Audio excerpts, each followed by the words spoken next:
ফিলিস্তিনের গাজায় একটি গণকবরে ১৮০টি মরদেহের সন্ধান পাওয়া গেছে। ফিলিস্তিনের জরুরি সেবা বিভাগ খান ইউনিস শহরের আল নাসের মেডিকেল কমপ্লেক্স গণকবরটির খোঁজ পায়। এছাড়াও গাজায় ইসরায়েলের অব্যাহত হামলায় নুসেইরাত শরণার্থী শিবিরে ৭ জন ও রাফা শহরে ২২ জন নিহত হয়। সংবাদ মাধ্যম আল জাজিরা এ তথ্য নিশ্চিত করে। এদিকে গাজায় অব্যাহত হত্যাযজ্ঞের মধ্যে ইসরায়েলের জন্য $২৬ বিলিয়ন বেশি সামরিক সহায়তা বিল পাশ করেছে যুক্তরাষ্ট্র।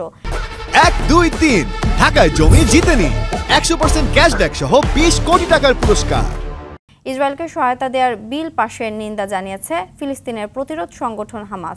এদিকে জাতিসংঘে ফিলিস্তিনি রাষ্ট্রের পূর্ণ সদস্যপদ আটকে দেয়ায় যুক্তরাষ্ট্রের সঙ্গে সম্পর্ক পুনর্বিবেচনার হুঁশিয়ারি দিয়েছেন ফিলিস্তিনের প্রেসিডেন্ট মাহমুদ আব্বাস।